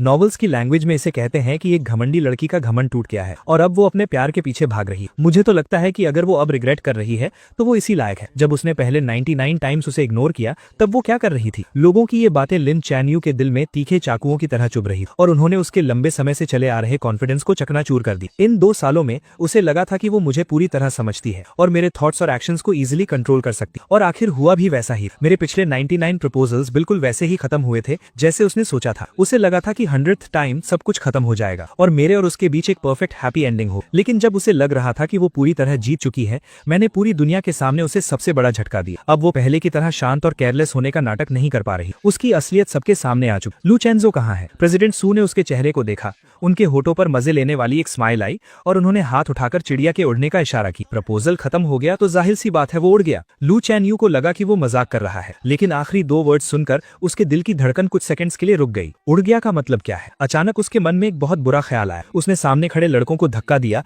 और छत की तरफ भागी। छत बिल्कुल खाली थी, वहां कोई नहीं था और सीढ़ियों और एलिवेटर में लोगों की इतनी भीड़ थी कि मेरा नीचे जाना इम्पॉसिबल था। क्या लू चेंजो आज स्कूल नहीं आया था? ये एहसास होते ही वो बुरी तरह घबरा गई और उसे समझ नहीं आ रहा था कि वो क्या करे। सिक्योरिटी गार्ड्स ने आखिरकार मेन बिल्डिंग में फंसी सारी भीड़ को बाहर निकाला। अपनी सहेलियों के सहारे लिन चैन यू नीचे आई। उसने देखा कि 7-8 स्वीपर्स जमीन से वो कार्ड्स साफ कर रहे थे। वो बिना कुछ सोचे नीचे झुकी और एक कार्ड उठाया जिस पर जूतों के निशान छपे थे। अब जब उसने उन वर्ड्स को देखा तो उसकी फीलिंग्स बदल चुकी थी। उसका गुस्सा और हैरानी अब एक कभी ना खत्म होने वाले डर और घबराहट में बदल चुके थे। कुछ नहीं होगा चैन यू, लू चेंजो ने ये सब पक्का उस सस्पेंशन वाले मामले के गुस्से में किया होगा। तुम वापस जाओ और उसे अच्छे से एक्सप्लेन करो। अपने दिल की सारी बातें उसे बता दो। वो तुम्हें बहुत पसंद करता है, वो तुम्हें पक्का माफ कर देगा। हाँ, उसने तुम्हें 2 साल चेज किया है और 99 टाइम्स प्रपोज किया है। इस बार वो पक्का बस ऐसे ही गुस्सा दिखा रहा है। तुम उसे थोड़ा सा मना लोगी तो वो मान जाएगा। हालांकि सब लोग उसे पॉजिटिव बातें बोलकर समझा रहे थे, लेकिन लिन चैन यू के सिक्स्थ सेंस उसे बता रही थी कि इस बार सब कुछ पहले से बिल्कुल अलग है। वो अपनी उस घबराहट को रोक नहीं पा रही थी और उसे अपनी सहेलियों की बातें भी शोर लग रही थी। परेशान होकर वो सीधा कार ड्राइव करके अपार्टमेंट की तरफ निकल गई। वो मुझे ढूंढकर सब कुछ क्लियर करना चाहती थी। 10:30 पर उसने अपनी कार पार्क की और जैसे ही सोसाइटी के गेट पर पहुंची उसने डस्टबिन साफ करने वालों को देखा। अचानक उसे कल रात का वो सीन याद आ गया जब मैं जमीन पर बैठकर कुछ जला रहा था। उस वक्त भी उसे लगा था कि कुछ अजीब है, लेकिन उसने मुझसे पूछा नहीं। अब वो देखना चाहती थी कि आखिर मैंने क्या जलाया था, लेकिन गार्ड ने वहां नया डस्टबिन रख दिया था। क्लीनिंग ट्रक दूर जा चुका था तो मजबूरन लिन चैन यू हाथ में वो कार्ड लिए ऊपर चली गई। एलिवेटर का दरवाजा खुलते ही वो सामने रखे कुछ बड़े लगेज बॉक्सेस के कारण अंदर ही फंस गई। पास खड़े लड़के ने देखा कि वो बाहर नहीं आ पा रही है तो उसने जल्दी से सॉरी बोला और लगेज हटाने लगा। लिन चैन यू ने अंदाजा लगाया कि शायद ये कोई नया नेबर है जो पास वाले अपार्टमेंट में शिफ्ट हुआ है, लेकिन जैसे ही वो अपने दरवाजे पर पहुंची उसने देखा कि सामने वाला दरवाजा आधा खुला हुआ था। उसने हाथ उठाकर नॉक किया। अंदर बिल्कुल सन्नाटा था। इस अजीब सन्नाटे की वजह से लिन चैन यू की भौएं सिकुड़ गईं। वो बस दरवाजा खोलकर अंदर देखने ही वाली थी कि पीछे से एक लड़के की आवाज आई, हेलो, मैं 1705 का नया ओनर हूँ, अभी शिफ्ट हुआ हूँ, प्लीज मेरा ख्याल रखिएगा। 1705 सुनकर लिन चैन यू ने बिना सोचे दरवाजे की नेम प्लेट पर देखा। अगले ही पल वो एक मूर्ति की तरह वहीं जम गई। वो लड़का अपना लगेज लाते हुए बहुत एक्साइटमेंट के साथ अपना इंट्रोडक्शन दे रहा था, लेकिन लिन चैन यू ने उसकी एक बात नहीं सुनी। वो अचानक मुड़ी और उसकी नजरें उसके लेफ्ट साइड वाले दरवाजे पर टिक गई। 1705 का डोर नंबर, 1705 का नया ओनर, तो पुराना ओनर कहाँ गया? एजेंट ने बताया कि वो आज सुबह ही शिफ्ट हो गए। क्या आप उन्हें जानती हैं? क्या आप मुझे उनका कॉन्टैक्ट नंबर दे सकती हैं? ऐसा लग रहा था कि उन्हें जाने की बहुत जल्दी थी। उन्होंने इस अपार्टमेंट का प्राइस बहुत कम रखा था तो मैंने जल्दी से इसे खरीद लिया। मैं उन्हें एक बार थैंक यू बोलना चाहता था। इन कुछ शब्दों ने लिन चैन यू का दिमाग सुन कर दिया। काफी देर तक वहीं खड़े रहने के बाद उसे अचानक होश आया। वो साइड हुई और उसने उस आधे खुले दरवाजे को धक्का देकर खोल दिया। रूम पूरी तरह खाली था। कुछ फर्नीचर को छोड़कर वहां कोई भी पर्सनल चीज नहीं थी। वो कमरा एक नए घर की तरह एकदम साफ था। उस लड़के ने लिन चैन यू के पीले पड़ते चेहरे पर ध्यान नहीं दिया और अभी भी दांत दिखाते हुए हंस रहा था। साफ है ना? एजेंट ने बताया कि उस भाई ने 3 दिन तक सफाई की क्योंकि सारा सामान ले जाना मुश्किल था तो उसने बहुत सी चीजें फेंक भी दी। लिन चैन यू को याद ही नहीं था कि वो अपने घर वापस कैसे पहुंचे। जब उसे होश आया तो उसने खुद को दरवाजे के पास जमीन पर गिरा हुआ पाया। उसके पैरों में कोई जान नहीं बची थी और वो पूरी पसीने में भीगी हुई थी जैसे अभी अभी पानी से निकाली गई हो। उसने अपना फोन निकाला, वी चैट पर मेरी प्रोफाइल ओपन की और कांपते हाथों से कुछ वर्ड्स टाइप किए। तुम यहाँ से शिफ्ट क्यों हो गए? जैसे ही उसने सेंड बटन दबाया स्क्रीन पर एक लाल निशान आ गया। उस लाल निशान को देखकर उसकी आंखें कुछ सेकंड्स के लिए वहीं टिक गईं। फिर भी उसे यकीन नहीं हुआ तो उसने कुछ और मैसेजेस सेंड किए, लेकिन हर बार वही सेम फेल्ड मैसेज की वार्निंग आई। फोन की स्क्रीन को देखकर उसे ऐसा लगा जैसे किसी ने उसका गला घोंट दिया हो और उसकी सांस रुकने लगी। जैसे ही उसकी सांस रुकने वाली थी फोन बजा। उसने अपना हाथ हटाया और फोन उठाया। तभी उसे अपनी रूममेट की घबराई हुई आवाज सुनाई दी, चीएन चिएनयू, गड़बड़ हो गई। लू चेंजू इटली चला गया है। मैंने अभी अभी नोटिस बोर्ड पर एक्सचेंज स्टूडेंट लिस्ट में उसका नाम देखा है। ये बात लिन चिएनयू के दिल में किसी बिजली की तरह गिरी और एक तूफान ले आई। उसने कैबिनेट पकड़कर खड़े होने की कोशिश की, लेकिन उसके सुन्न पड़े पैर उसका साथ नहीं दे रहे थे। वो सीधे सिर के बल जमीन पर गिर पड़ी और उसका माथा दीवार के कोने से जोर से टकराया। वहां एक गहरा घाव हो गया और खून तेजी से बहने लगा। पास गिरे फोन से घबराई हुई आवाजें आ रही थी। तुम्हें क्या हुआ है? हम अभी आ रहे हैं। लिन चिएनयू के पास अब इन बातों को समझने का टाइम नहीं था। उसने अपना हाथ उठाकर अपने घाव को दबाया। उसे ऐसा लग रहा था जैसे उसके दिमाग को चींटियां कुतर रही हों। वो नसों का दर्द बर्दाश्त से बाहर था। वो सिकुड़कर गोल हो गई और उसके गले से दर्द भरी कराह निकलने लगी। उसकी आंखों के सामने अंधेरा छा गया। पूरी तरह बेहोश होने से पहले उसके दिमाग में बस वही एक लाइन चल रही थी जिसे उसने आज ना जाने कितनी बार पढ़ा था और जो उसके दिल पर छप चुकी थी। लू चेंजू अब कभी लिन चिएनयू को पसंद नहीं करेगा। लिन चिएनयू को बहुत गहरी चोट आई थी। किस्मत से उसकी जान बच गई, लेकिन उसे आईसीयू में एडमिट करना पड़ा। जब उसे होश आया तो उसे पता चला कि 3 दिन बीत चुके हैं। उसकी सहेलियों ने उसके बेड के पास खड़े होकर चैन की सांस ली और फिर उसे बताने लगी कि उसके बेहोश रहने के दौरान क्या क्या हुआ था। जो खबर उन्हें मिली थी उसके हिसाब से लू चेंजू 3 दिन पहले ही इटली पहुंच चुका था, लेकिन अभी तक उसके एडमिशन की फॉर्मेलिटीज पूरी नहीं हुई थी। सुना है कि लिस्ट पब्लिक होने के बाद किसी ने स्कूल में उसकी कंप्लेन कर दी कि उसने अभी कुछ टाइम पहले एग्जाम में चीटिंग की थी, इसलिए उसका एक्सचेंज प्रोग्राम कैंसिल कर देना चाहिए। अगर उसका प्रोग्राम कैंसिल हो गया तो उसे पक्का वापस आना पड़ेगा। चिएनयू, तुम टेंशन मत लो, वो कहीं भाग नहीं सकता। लिन चिएनयू का दिल जोर से धड़कने लगा और उसकी आंखें फटी की फटी रह गईं। वो अभी इस शॉकिंग न्यूज से बाहर भी नहीं आ पाई थी कि दरवाजे पर नॉक हुआ। एक रूममेट भागकर दरवाजा खोलने गई और बाकी तीनों हैरानी से देखने लगी। उन्होंने देखा कि फेमस प्रोफेसर जांग बहुत गुस्से में अंदर आए। उन्होंने बेड पर लेटी लिन चिएनयू की तरफ एक नजर देखा। उनका वो बिना कुछ कहे डराने वाला ऑरा ऐसा था कि कोई उनसे आंख नहीं मिला पा रहा था। तुम ही लिन चिएनयू हो ना? सुना है चेंजू और जू यानचू वाले चीटिंग केस में तुमने ही गवाही दी थी। मुझे तुमसे बात करनी है। ये सुनकर रूममेट्स वहां रुकने की हिम्मत नहीं कर पाई और तुरंत वार्ड से बाहर चली गईं। धीरे धीरे बंद होते दरवाजे को देखते हुए लिन चिएनयू ने हल्का सा अपना सिर उठाया। हाँ, मैंने ही गवाही दी थी। ये जवाब सुनते ही प्रोफेसर जांग का चेहरा गुस्से से लाल हो गया और उन्होंने अपनी आवाज तेज करते हुए कहा, चेंजू ने मुझे बताया कि तुमने झूठी गवाही दी है। इतने बड़े मामले में तुमने झूठ बोलने की हिम्मत कैसे की? क्या तुम्हें पता भी है कि इसका उसके फ्यूचर पर क्या असर पड़ेगा? अगर ऑफिशियल नोटिस आ गया और ऊपर से जो कंट्रोवर्सी तुम्हारे कारण इंटरनेट पर हुई थी उसे मिला दें तो उसकी पूरी जिंदगी तुम्हारे हाथों बर्बाद हो जाएगी। वो तुम्हें पसंद करता है, लेकिन अपने दिल पर हाथ रखकर बताओ, क्या इन 2 सालों में उसने कभी तुम्हारे साथ कुछ बुरा किया है? क्या तुम उससे इतनी नफरत करती हो कि उसे पूरी तरह से बर्बाद करना चाहती हो? अगर तुम्हारे अंदर थोड़ी सी भी इंसानियत बची है तो तुरंत स्कूल एडमिनिस्ट्रेशन के पास जाकर उन्हें सच बताओ। ये बातें सुनकर लिन चिएनयू का दिमाग सुन्न हो गया और उसका दिल घबराहट से तेज धड़कने लगा। उस वक्त वो बस इस बात से गुस्सा थी कि मैंने क्लब पार्टी में उसे चूज नहीं किया था। वो बस मुझे माफी मांगने पर मजबूर करना चाहती थी, इसलिए उसने टीचर जाओ से झूठ बोला था। उसने कभी सपने में भी नहीं सोचा था कि इसके इतने बड़े कॉन्सिक्वेंसेस हों। उसने अपने माथे की चोट की परवाह किए बिना स्ट्रगल करके उठने की कोशिश की ताकि वो प्रोफेसर जैंग के साथ स्कूल जाकर सच बता सके। जैसे ही वो दोनों वार्ड से बाहर निकले, हॉस्पिटल स्टाफ ने उन्हें रोक लिया। डॉक्टर्स उसे जाने नहीं देना चाहते थे और उसे समझाने लगे, लेकिन उसने किसी की एक नहीं सुनी और स्कूल जाने की जिद पकड़ ली। प्रोफेसर जैंग ने पहले ही डिसिप्लिनरी कमेटी के हेड को कांटेक्ट कर लिया था। लिन चिएनयू ने डिजाइन कॉलेज के डीन और टीचर जाओ के सामने मान लिया कि चीटिंग जो यानचू ने की थी। जो यानचू को बिल्कुल उम्मीद नहीं थी कि वो अचानक ऐसे पलट जाएगी। वो तुरंत घबरा गई और रोते हुए बोलने लगी कि उसने कुछ नहीं किया। टीचर जाओ को भी उम्मीद नहीं थी कि वो अपनी गवाही ऐसे बदल देगी, इसलिए उन्हें समझ नहीं आ रहा था कि वो किस पर ट्रस्ट करें। लिन चिएनयू ने एकदम कोल्ड फेस के साथ अपना फोन अनलॉक किया और एक फोटो निकाली। ये एक लेटर है जो यानचू ने पहले मुझे अपने हाथों से लिखा था। थोड़ी देर में मेरे फैमिली मेंबर्स इसका ओरिजिनल डॉक्यूमेंट लेकर आ जाएंगे। आप इस लेटर की हैंडराइटिंग और उस चीट शीट की हैंडराइटिंग मैच कर सकते हैं। ये सुनकर यानचू फूट फूट कर रोने लगी। चिएनयू, मैं यानचू हूँ। क्या तुम भूल गई कि हम साथ बढ़े हुए हैं? ये मामला खत्म हो चुका था। तुम झूठ क्यों बोल रही हो? लिन चिएनयू ने देखा कि इतने सॉलिड प्रूफ के बाद भी वो मुकरने की कोशिश कर रही है। उसकी आंखों में एक गहरी नफरत आ गई। मैंने तुम्हें कभी पसंद नहीं किया। मैं बस पहले एक्टिंग कर रही थी। अब मेरा एक्टिंग करने का मन नहीं है तो जाहिर है कि मैं तुम्हें नहीं बचाऊंगी। अगर तुमने ये किया है तो तुम्हें अपने एक्शंस की रिस्पॉन्सिबिलिटी लेनी होगी। उसके इतना कहते ही लिन फैमिली के लोग वो ओरिजिनल लेटर लेकर आ गए। जब एक एक लेटर मैच किया गया तो ये साफ हो गया कि चीट शीट पर हैंडराइटिंग यानचू की ही थी। डिसिप्लिनरी कमेटी ने तुरंत एक मीटिंग बुलाई और पूरे स्कूल में सच अनाउंस करने का फैसला किया। क्योंकि इस इंसिडेंट का बहुत बुरा असर पड़ा था, इसलिए यानचू को स्कूल से एक्सपेल कर दिया गया और ये बात उसके परमानेंट रिकॉर्ड में डाल दी गई। जब सब कुछ सेटल हुआ तब तक अंधेरा हो चुका था। लिन चिएनयू दीवार का सहारा लेते हुए बाहर आई और उसने प्रोफेसर जैंग को रोका। प्रोफेसर जैंग, क्या चेंजू को पता है कि यहाँ क्या हुआ? हालांकि मामला पूरी तरह से सॉल्व हो गया था, लेकिन प्रोफेसर जैंग का गुस्सा अभी शांत नहीं हुआ था और वो अभी भी उससे चिढ़े हुए थे। वो लगभग एक्सपेल होने वाला था, तो उसे कैसे नहीं पता होगा? क्या तुम्हारे दिमाग में सच में चोट लग गई है? इस तरह डांट खाने के बाद लिन चिएनयू को और भी बुरा लगा,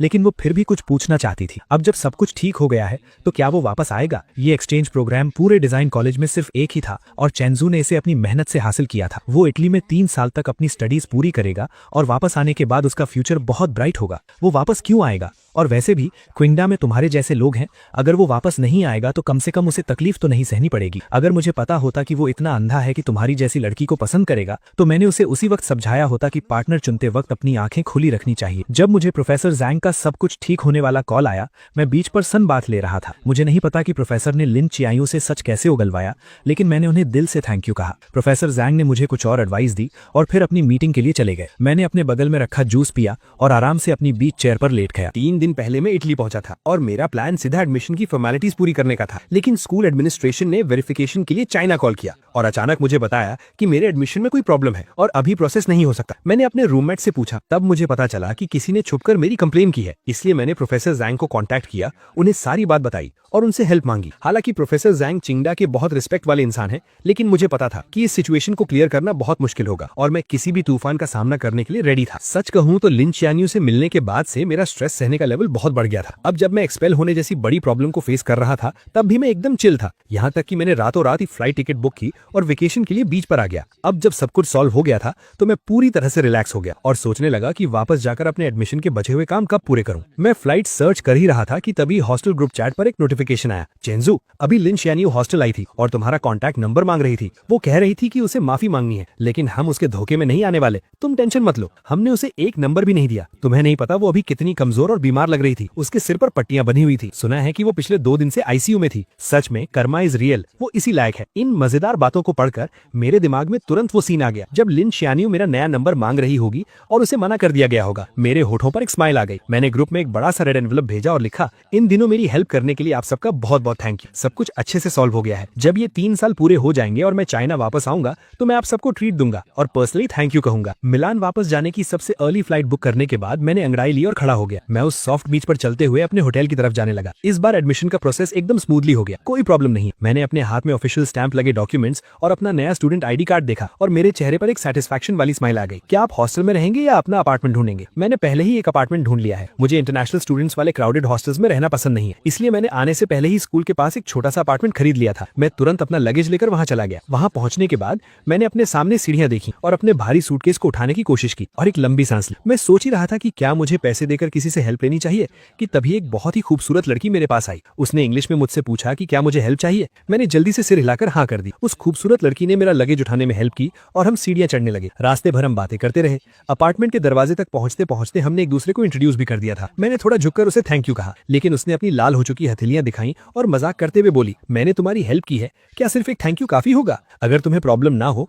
तो क्या तुम मुझे अपना बिजनेस कार्ड दे सकते हो? ये सुनकर मैं एक पल के लिए हैरान रह गया, लेकिन जल्द ही समझ गया कि मैंने अपनी पॉकेट्स में बहुत ढूंढा लेकिन मुझे कोई कार्ड नहीं मिला। मैंने बहुत सॉरी फील करते हुए कहा, सॉरी मेरे पास कार्ड नहीं है। तभी उसने पता नहीं कहां से एक पेन निकाला और अपना हाथ मेरे सामने कर दिया। प्लीज अपना फोन नंबर मेरे हाथ पर लिख दो। मैं कुछ सेकंड्स के लिए झिझका, लेकिन फिर मैंने पेन लिया और उसके हाथ पर अपना नंबर लिख दिया। नए अपार्टमेंट में शिफ्ट होने के बाद मैं कई दिनों तक बिजी रहा और आखिरकार मैंने घर को अच्छे से सेट कर लिया। रात को मुझे एक मैसेज मिला कि इस बैच के सभी इंटरनेशनल एक्सचेंज स्टूडेंट्स की रिपोर्टिंग पूरी हो चुकी है और कल ऑडिटोरियम में एक वेलकम सेरेमनी होगी। मैंने टाइम नोट कर लिया और अगले दिन सुबह जल्दी घर से निकल गया। इन कुछ दिनों में जब भी मुझे फ्री टाइम मिलता था मैं स्कूल में घूमता था, लेकिन स्कूल बहुत बड़ा था और सारी बिल्डिंग्स एक जैसी ही दिखती थी, इसलिए मैं रास्ता भूल गया। टाइम होने ही वाला था और मैं किसी से रास्ता पूछने ही वाला था कि अचानक मेरा फोन बज उठा। एक अननोन नंबर था। कुछ सेकंड सोचने के बाद मैंने पिक कर ली। मुझे एक बहुत ही जानी पहचानी आवाज सुनाई दी, लेकिन मैं याद नहीं कर पा रहा था कि ये किसकी आवाज है। मैं अभी कंफ्यूज ही था कि अचानक पीछे से किसी ने मेरे कंधे पर हाथ रखा। मैंने पीछे मुड़कर देखा तो वो सिल्विया थी, वही खूबसूरत लड़की जिसने कुछ दिन पहले मेरी हेल्प की। वो स्माइल करते हुए मुझे हाय कह रही थी और उसका फोन अभी भी उसके कान पर था। तब मुझे समझ आया कि ये उसका नंबर था। मेरे चेहरे पर एक सरप्राइज भरा एक्सप्रेशन आ गया। हम दोनों एक साथ हंस पड़े।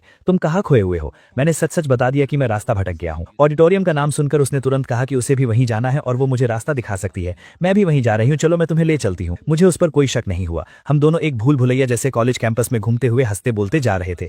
करीब 10 मिनट चलने के बाद सिल्विया ने सामने वाली बिल्डिंग की तरफ इशारा करते हुए कहा, हम पहुंच गए। मैंने अपना फोन निकालकर चेक किया और वो बिल्डिंग बिल्कुल वैसी ही लग रही थी जैसी एलुमनाई ने फोटो में भेजी थी। मैंने जल्दी से हाथ हिलाकर सिल्विया को थैंक यू कहा। ये वेलकम सेरेमनी 2 घंटे तक चली। जब मैं ऑडिटोरियम से बाहर आया आया तो मेरी कमर दर्द करने लगी। मैं सोच ही रहा था कि लंच कहाँ करूं, तभी अचानक मेरे सामने कोई आ गया। सिल्विया ने स्माइल करते हुए मुझे हाय कहा और मेरे लंच प्लान के बारे में पूछा। मैं खुद इस बात को लेकर परेशान था। उसने मेरी परेशानी समझ ली और एक रेस्टोरेंट सजेस्ट करते हुए मुझे साथ चलने के लिए इन्वाइट किया। मैं मान गया और उसके साथ स्कूल से बाहर निकल गया। जब हम रेस्टोरेंट के दरवाजे पर पहुंचे तब मैंने देखा कि ये एक चाइनीज रेस्टोरेंट है। मेरी आंखों में थोड़ी हैरानी दिखी। क्या तुम मुझे चाइनीज फूड खिलाना चाहती हो? क्या तुम्हें ये खाना पसंद आएगा? मैंने सुना है कि तुम लोगों को यहाँ का खाना जल्दी सूट नहीं करता। मैं चाहती थी कि आज हमारा लंच बहुत अच्छा रहे और मैं भी चाइनीज फूड ट्राई करना चाहती थी, इसलिए मैंने ये रेस्टोरेंट सेलेक्ट किया। मुझे उम्मीद नहीं थी कि वो इतनी केयरिंग होगी, इसलिए मैं उसकी बात टालना नहीं चाहता था। तो ठीक है, यही रेस्टोरेंट सही रहेगा। मैं भी यहाँ का होस्ट ही हूँ, तो ये मील मेरी तरफ से होगा। मुझे उम्मीद है कि तुम्हारा पहला चाइनीज फूड एक्सपीरियंस बहुत अच्छा रहे। हम बातें करते हुए रेस्टोरेंट के अंदर गए और एक सीट ढूंढकर बैठ गए। सिल्विया के चीयरफुल और पुनाइट नेचर की वजह से हमारा लंच बहुत मजेदार रहा। हमने ईस्ट और वेस्ट के कल्चर डिफरेंसेस के बारे में बात और स्कूल में होने वाली मजेदार चीजों पर डिस्कस किया।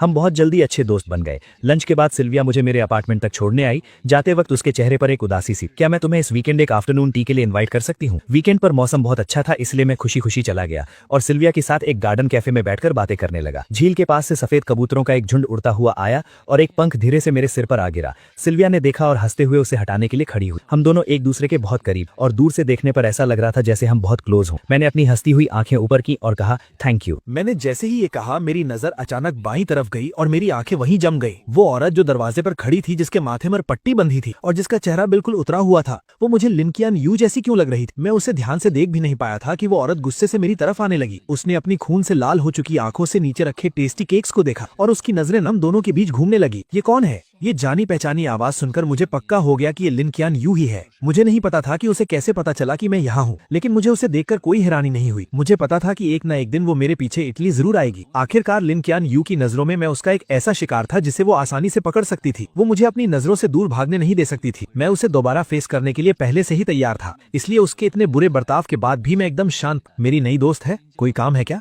दोस्त? कैसी दोस्त? तुम्हारी गर्लफ्रेंड है ना? आखिरी कुछ शब्द लिन कियान यू ने दांत पीसते हुए कहे। उसने कभी सपने में भी नहीं सोचा था कि वो इतनी बुरी चोट के साथ हजारों मील दूर मुझे सब कुछ सच बताने आएगी और मुझे किसी और लड़की के साथ डेट करते हुए देखेगी। तुम्हें विदेश आए हुए कुछ ही दिन हुए हैं और तुमने नई लड़की ढूंढ ली। क्या तुम वो नहीं हो जिसने 2 साल तक मुझे प्यार किया और 99 टाइम्स रिजेक्ट होने के बाद भी हार नहीं मानी? क्या ये तय नहीं हुआ था कि 100 टाइम हम साथ होंगे? वो अपनी बात से क्यों मुकर गया? तुमने अपने वादे तोड़ दिए। मैंने उसे कुछ भी बोलने का मौका नहीं दिया। पुरानी बातें दोबारा छेड़ने का कोई फायदा नहीं है। तुम्हारे पीछे भागना सच में कोई इज्जत की बात नहीं थी। अगर मैं भूल गया तो क्या हुआ? क्या मुझे भूल नहीं जाना चाहिए था? तुम्हारे पास इस खूबसूरत चेहरे के अलावा और कुछ भी नहीं है। अब मुझे तुम में कोई इंटरेस्ट नहीं है और मैं कुछ नया ट्राई करना चाहता हूँ। क्या इसके लिए भी मुझे तुमसे परमिशन लेनी पड़ेगी? मेरी इन बातों ने लिन कियान यू की बोलती बंद कर दी। वो मुझे हैरानी से देखने लगी। उसकी आंखों में सिर्फ शक था। चेंसू, इन कुछ दिनों में तुम्हारे साथ क्या हुआ है? हमने तो तय किया था ना। इन दिनों मेरी लाइफ बहुत अच्छी चल रही है। मैं अच्छा खा रहा हूँ, पी रहा हूँ, अच्छी नींद ले रहा हूँ और तुम्हारी मेहरबानी से मेरे पास घूमने का भी टाइम है। लेकिन तुम्हारे अचानक आ जाने से मुझे बहुत गुस्सा आ रहा है। अगर तुम्हें मेरी बात समझ आ रही है तो प्लीज इस कैफे से बाहर चली जाओ। सच कहूँ तो तुम मेरी और इस ब्यूटीफुल लेडी की डेट खराब कर रही हो। ये कहते वक्त मेरा टोन एकदम हल्का था, जैसे मैं जो कह रहा हूँ वो बिल्कुल नॉर्मल बात हो। मेरे इस कोल्ड एटीट्यूड को देखकर लिन कियान यू का पहले से उतरा हुआ चेहरा और भी सफेद पड़ गया। तब जाकर उसे एहसास हुआ कि अब सच में सब कुछ उसके कंट्रोल से बाहर जा चुका है। पहले मुझसे गलती हुई थी। मुझे तुम्हारी फीलिंग्स के साथ नहीं खेलना चाहिए था। आई एम सॉरी चेंसू, प्लीज मुझे माफ कर दो। क्या तुम मुझे एक और मौका नहीं दे सकते? उसके कांपते हुए हाथों को देखकर मैंने अपनी भौहें उठाई और ताना मारते हुए कहा, मैं स्कूल ब्यूटी की माफी डिजर्व नहीं करता। तुम टेंशन मत लो, अब से हम दोनों एक दूसरे के लिए अजनबी हैं। तुम्हें अब डरने की जरूरत नहीं है कि मैं तुम्हारे पीछे भागूंगा। मेरी आंखों में ये डिटर्मिनेशन देखकर लिन कियान यू समझ गई कि मैं मजाक नहीं कर रहा हूँ। वो बहुत घबरा गई और उसने अनजाने में ही मेरा हाथ इतनी जोर से पकड़ा कि मेरे चेहरे पर सिकन आ गई। सिल्विया को हम दोनों की बातें समझ नहीं आ रही थी। शुरुआत में उसे लगा कि हम बस दोस्त हैं और बात कर रहे हैं, लेकिन जब उसने देखा कि मेरा हाथ लाल हो गया है तो वो जल्दी से खड़ी हुई और मुझे छुड़ाने की कोशिश करने लगी। लिन कियान यू के लिए ये खुला चैलेंज जैसा था। उसने बिना सोचे सिल्विया का हाथ झटक दिया। सिल्विया धक्का लगने से कुछ कदम पीछे लड़खड़ाई। लिन कियान यू ने उसे बहुत ठंडी नजरों से घूरा और मेरा हाथ पकड़कर मुझे अपने साथ खींचने लगी। सिल्विया ने दीवार का सहारा लेकर खुद को संभाला। जब उसने देखा कि मैं उसके साथ नहीं जाना चाहता तो उसने आकर सीधा लिन कियान यू के मुंह पे थप्पड़ जड़ दिया और अगले ही पल दोनों आपस में बुरी तरह लड़ने लगी। बहुत से कस्टमर्स डर गए कि कहीं उन्हें भी चोट ना लग जाए, इसलिए वो बाहर भागने लगे। सेकंड फ्लोर पर मौजूद ओनर ने तुरंत पुलिस को कॉल कर दिया। पुलिस ने आकर उन दोनों को अलग किया जो गुस्से में पागल हो चुकी थी और दोनों को पुलिस स्टेशन ले ले गई। लिन कियान यू के सिर की पट्टी खुल गई थी, जिससे उसका वो भयानक घाव दिखने लगा था। उसे देखकर पुलिस को भी डर लग रहा था और उन्हें लगा कि सिल्विया एक बीमार इंसान के साथ मारपीट कर रही थी। सिल्विया बार बार खुद को डिफेंड कर रही थी और चोट खाई लिन कियान यू भी पीछे नहीं हट रही थी। वो जिद कर रही थी कि पहले सिल्विया ने हाथ उठाया था। दोनों काफी देर तक बहस करती रहीं। पुलिस के कान पक गए, लेकिन उन्हें समझ नहीं आया कि किसकी गलती है। आखिरकार हार मानकर उन्हें इकलौते चश्मदीद गवाह यानी मुझसे पूछना पड़ा, क्या आप बता सकते हैं कि वहां असल में क्या हुआ था? ये सवाल सुनते ही दोनों तुरंत मुड़ी और बहुत उम्मीद से मेरी तरफ देखने लगी। मैंने बिना किसी झिझक के अपना हाथ उठाया, लिन कियान यू की तरफ इशारा किया और कहा, पहले इसी ने उसे धक्का दिया था। ये सुनकर लिन कियान यू वहीं जम गई। उसे यकीन नहीं हो रहा था कि मैं उसके खिलाफ गवाही दूंगा। उसकी आवाज कांप रही थी। मैंने तो बस उसे हल्का सा धक्का दिया था, पहले थप्पड़ उसने मारा था। चेन जो, तुम ऐसा क्यों कर रहे हो? बात यही रुक गई। लिन कियान यू के दिमाग की बत्ती जली और उसे एक झटके में समझ आ गया कि मैंने ऐसा क्यों कहा। वो मुझसे बदला ले रहा था। वो चाहता था कि मैं भी बिना किसी गलती के झूठे इल्जाम सहने का दर्द फील करूं। ये बात समझ आने के बाद वो एक शब्द भी नहीं बोल पाई। पुलिस को चाइनीज समझ नहीं आ रही थी, तो उन्होंने मुझसे ट्रांसलेट करने को कहा। मैंने सीधा सीधा हमारे रिश्ते से पल्ला झाड़ लिया। मैं सिल्विया के साथ लंच कर रहा था और ये अचानक वहां आकर तमाशा करने लगी। ये मेरी मर्जी के खिलाफ मुझे जबरदस्ती वहां से ले जाना चाहती थी और फिर इसने धक्का दे दिया, जिसकी वजह से इन दोनों में लड़ाई शुरू हो गई। लिन कियान यू के दिल में बची हुई आखिरी उम्मीद भी पूरी तरह टूट गई। उसने अपना मुंह खोला और एक बेजान फटी हुई आवाज में पूछा, क्या तुम अब कभी मेरी साइड नहीं लोगे? मैंने तिरछी नजरों से उसे देखा और एक ठंडी स्माइल के साथ कहा, मैं एक सच्चा इंसान हूं, मैं हमेशा सिर्फ सच का साथ दूंगा। लिन कियान यू ने फिर भी हार नहीं मानी और एक और सवाल पूछा, अगर आज उसने मुझे पहले धक्का दिया होता तो क्या तुम तब भी सच बोलते? क्या ये भी पूछने वाली बात है? मेरा तुमसे कोई लेना देना नहीं है। क्या हम इतने क्लोज हैं? सिल्विया अभी छोटी है और बहुत सेंसिटिव है। मैं जाहिर सी बात है अपनी दोस्त का ही साथ दूंगा। ये बात बोलकर मुझे कोई फर्क नहीं पड़ा कि उसका रिएक्शन क्या था। मैं मुड़ा और वहां से चला गया। मेरी गवाही और तुरंत मंगवाई गई सीसीटीवी फुटेज की वजह से सच जल्दी ही सबके सामने आ गया। एक फॉरेन नेशनल होने के बावजूद तमाशा करने के जुर्म में लिन कियान यू को हिरासत में ले लिया गया। मैंने सिल्विया के बाहर आने का वेट किया और उसे थैंक यू कहने के साथ साथ सॉरी भी कहा। उसने हाथ हिलाते हुए कहा कि उसे इन छोटी मोटी चोटों से कोई फर्क नहीं पड़ता। उल्टे उसने कहा कि आज की डेट खराब हो गई, इसलिए वो अगले हफ्ते फिर से मिलना चाहती है। मैंने बहुत ध्यान से सोचा। हालांकि सिल्विया सच में बहुत खूबसूरत है, लेकिन आज जो कुछ भी हुआ उसे देखकर मुझे लगा कि वो अभी उतनी समझदार और मैच्योर नहीं है। मुझे पता था कि लिन कियान यू इतनी आसानी से हार नहीं मानेगी और मैं सिल्विया को इसमें घसीटना नहीं चाहता था और ना ही दोबारा पुलिस स्टेशन के चक्कर लगाना चाहता था। मैं समझ सकता था कि सिल्विया के दिल में मेरे लिए कुछ फीलिंग्स थी, लेकिन अब मैं इमोशंस में बहकर फैसले नहीं लेता, इसलिए आखिर में मैंने पोलाइटली मना कर दिया। अगले 15-20 दिनों तक मुझे लिन क्वान यू कहीं नहीं दिखी। मेरी लाइफ फिर से ट्रैक पर आ गई। बाद में सिल्विया ने मुझे 2 बार और इनवाइट किया, लेकिन मेरे मना करने के बाद हमारा रिश्ता वहीं खत्म हो गया। मुझे इस थोड़े टाइम के कनेक्शन के टूटने का कोई दुख नहीं। इस विदेश में मुझे थोड़ी बहुत कुकिंग आती थी, इसीलिए मैं जल्दी ही इंटरनेशनल स्टूडेंट्स के ग्रुप में मिक्स हो गया। जब मैं लिन क्वान यू नाम के इंसान को लगभग भूलने ही वाला, वो अचानक फिर वापस आ गई। वो स्कूल में गुलाब और गुब्बारों से भरी एक गाड़ी लेकर आई और मेरा रास्ता रोक लिया। चारों तरफ से लोग हैरानी से देख रहे थे और मुझे समझ नहीं आ रहा था कि मैं क्या कहूँ। लिन क्वान यू को मेरे एक्सप्रेशन से कोई फर्क नहीं पड़ा। उसने सीधे अपने दिल की बात कह दी, चेंजो, अगर मैं भी 100 टाइम्स तुम्हें प्रपोज करूं तो क्या तुम मुझे एक और मौका दोगे? अगर मैं कुछ महीने पहले वाला इंसान होता तो ये बातें सुनकर खुशी से रो पड़ता, लेकिन अब मुझे कोई फर्क नहीं पड़ा, बल्कि ये सुनकर मेरे रोंगटे खड़े हो गए। कितना चीप ड्रामा है और कितने क्रिंजी डायलॉग्स हैं। उस वक्त मुझ पर कौन सा भूत सवार था कि मैंने सबके सामने इतनी बार उसे ऐसे प्रपोज किया था। उन पुरानी बातों को याद करके मुझे दुख नहीं होता, बल्कि खुद पर शर्म आती है कि मैंने ये सब कैसे किया। इस वक्त मेरे सामने खड़ी लड़की क्या कह रही थी, मैंने एक वर्ड भी नहीं सुना। काफी देर तक कोई जवाब ना मिलने पर लिन क्वान यू और घबराने लगी। वो बेचैन हो गई और टेंशन में मेरी तरफ देखने लगी। मैंने सीधा उसकी नजरों को इग्नोर किया, पीछे मुड़ा और दूर खड़े लोगों को हाथ हिलाकर बुलाया, हाय गुचिंग शुए, गुसीची, तुम लोग कहाँ जा रहे हो? लिन क्वान यू ने मेरी नजरों का पीछा किया, तब उसे समझ आया कि मैं किसी और से बात कर रहा हूँ। ये देखकर लिन क्वान यू का दिल जैसे जम सा गया। लिन क्वान यू, चेंजो, बात अभी पूरी भी नहीं हुई थी कि गुचिंग शुए नाम की वो लड़की मेरे पास आई। उसकी आवाज बहुत फ्रेंडली थी। हम कैंपिंग पर जाने का प्लान कर रहे हैं चेंजो, क्या तुम भी चलोगे? मौसम बहुत अच्छा था, वीकेंड का कोई प्लान नहीं था और सामने एक बहुत बड़ी मुसीबत खड़ी थी। मेरे पास मना करने का कोई रीजन नहीं था, इसीलिए मैं तुरंत राजी हो गया। मैंने हंसते हुए उससे आज रात के प्लान्स के बारे में पूछा। हम दोनों ने लिन क्वान यू की तरफ मुड़कर भी नहीं देखा, बस आपस में बातें करते हुए कैंपिंग ग्रुप में शामिल हो गए। हम सबको दूर जाता देखकर लिन क्वान यू का चेहरा बुरी तरह सफेद पड़ गया। उसने अपनी मुट्ठी कस ली और गुचिंग शुए को बहुत जलन और नफरत भरी नजरों से देखने लगी। लिन क्वान यू हमारे पीछे पीछे शहर से बाहर तक आ गई। नदी के उस पार से वो साफ देख सकती थी कि हमारे बीच क्या हो रहा है। 7-8 इंटरनेशनल स्टूडेंट्स मिलकर पार्टी कर रहे थे और बहुत खुश लग रहे। वो हमारे बीच नहीं आ सकती थी, इसीलिए वो दूर से ही देखती रही, लेकिन मुझे जितना देखती उसका दिल उतना ही भारी होता जा रहा था। मैं जो कुछ भी कर रहा था, वो गुचिंग शुए नाम की लड़की हमेशा मेरे आसपास ही थी। मेरे और उसके बीच कभी भी 10 कदम से ज्यादा की दूरी नहीं हुई और हम लगातार करीब आ रहे थे। ये क्लोजनेस बाकी लोगों जैसी नॉर्मल नहीं थी। ये देखकर लिन कुआन यू की आंखें जलन से लाल हो रही थी और उसका बस नहीं चल रहा था कि वो आकर सीधा मुझे वहां से खींच ले जाए। लेकिन उसे अच्छे से पता था कि अगर उसने ऐसा कुछ किया तो मुझे बहुत गुस्सा आएगा। वो नहीं चाहती थी कि हमारा रिश्ता और खराब हो, इसीलिए वो आग में घी डालने वाला कोई काम नहीं कर सकती थी। उसे अपने दिल को जला रही उन सभी फीलिंग्स को दबाना पड़ा और खुद को काम रहने के लिए मनाना पड़ा। उसने लगातार 6 घंटे तक सब कुछ बर्दाश्त किया। धीरे धीरे अंधेरा होने लगा। हमने बॉनफायर जलाई और बहुत मजे से पार्टी कर रहे थे। वहां बहुत शोर था और मुझे इतनी आवाज की आदत नहीं थी, इसलिए मैं ताजी हवा खाने अकेले नदी के पास चला गया। मौका देखकर लिन क्यान यू मेरे पास आ गई। चेंजो, मुझे तुमसे कुछ बात करनी है। आज मेरा मूड बहुत अच्छा था, लेकिन फिर भी मुझे उसे देखकर अच्छा नहीं लग रहा था, इसलिए मेरी टोन थोड़ी रूखी थी। सॉरी, मुझे कुछ नहीं सुनना। ये बोलकर मैं जाने ही वाला था कि लिन क्यान यू घबरा गई। उसने सीधा मेरा हाथ पकड़ लिया। उसकी आंखों में एक रिक्वेस्ट थी, मुझे बस कुछ मिनट्स दे दो। चेंजो,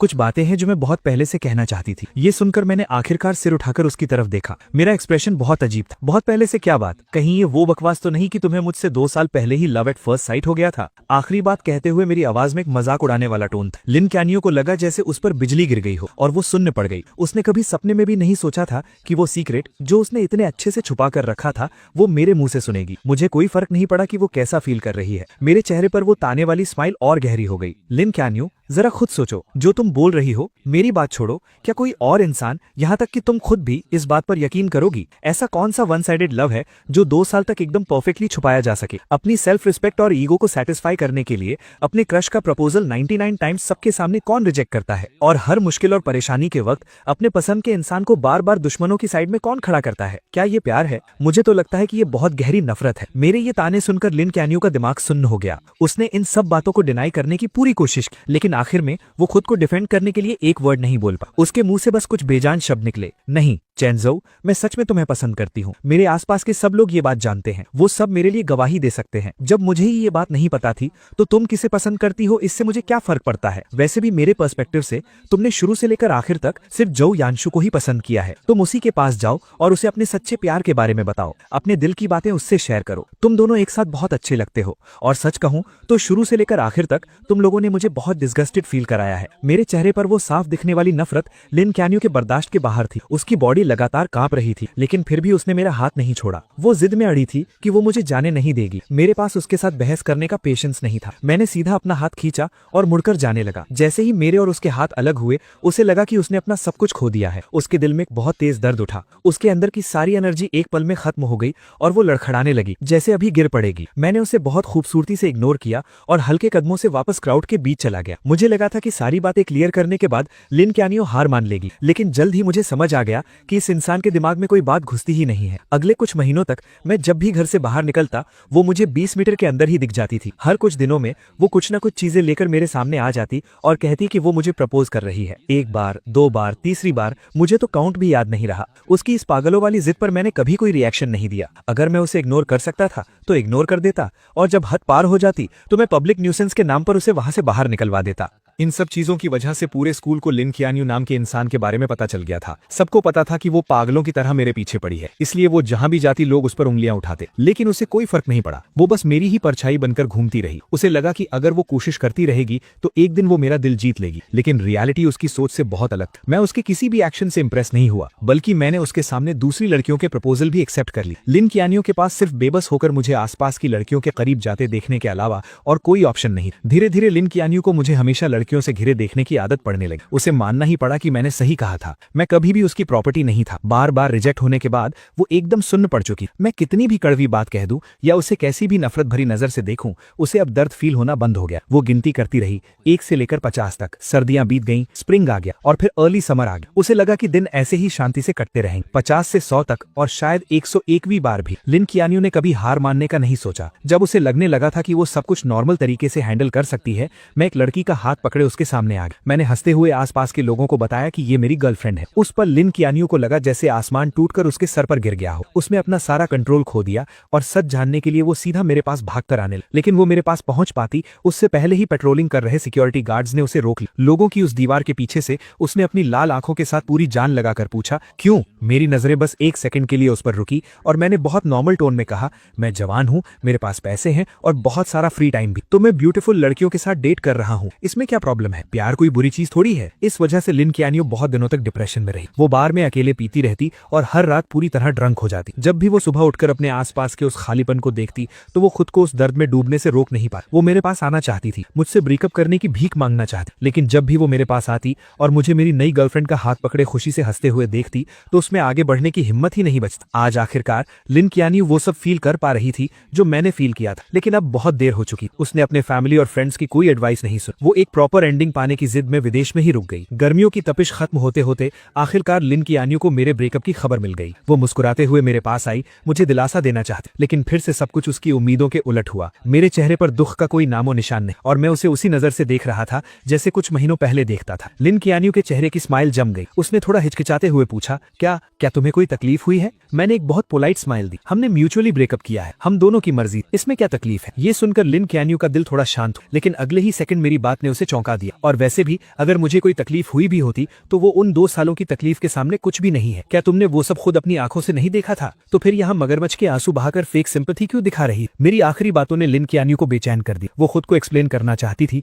लेकिन मैंने उसे कोई मौका नहीं। मैं उन पुरानी बातों को एक्सप्लेन कर सकती। शेंचू बस करो, अब मुझे ये सब सुनकर इरिटेशन हो रही है। लिन कियानियो, मेरे सामने एक्टिंग करना बंद करो, ओके? अब मुझे तुम्हारी एक्टिंग देखने में कोई इंटरेस्ट नहीं। अगर तुम्हें अटेंशन चाहिए तो वापस चाइना जाओ और जोयांशु और अपनी उन सहेलियों को ढूंढो, ठीक है? वो लोग खुशी खुशी तुम्हें सर आंखों पर बिठाएंगे। शोर मत करो। मेरी इन बातों से लिन कियानियो का चेहरा शर्म से लाल हो गया। मैंने उसे धक्का देकर साइड किया और सीधा टीचिंग बिल्डिंग की तरफ चला गया। किंग ने आसपास के सब लोगों को मेरे नाम के लिए करेक्ट कर दिया था। अब सब मुझे मेरे इंग्लिश नाम से बुलाते थे। बहुत कम लोगों को पता था कि मैं ही वो लू छेंशु हूँ जिसे प्रपोज किया जा रहा है। इस पॉइंट तक आते आते लिन कियानियो के प्रपोज करने के सारे आइडियाज खत्म हो चुके थे। आखिरकार उसके पिछले 99 प्रपोजल्स मुझे हिला तक नहीं पाए थे। अब वो सच में बेबस हो चुकी थी। आखिर में एक दोस्त की एडवाइस पर उसे एक आइडिया आया, 100th प्रपोजल। उसने स्कूल के स्मॉल गार्डन को सिलेक्ट किया। उसने वहां एक बहुत बड़ा डोमिनो इफेक्ट सेटअप किया जिसमें हमारी पहली मुलाकात का सीन बना हुआ था। उसने पेड़ों पर बहुत सारी स्टार लाइट्स लगा दी और रात में गार्डन की कैंडल्स जलाकर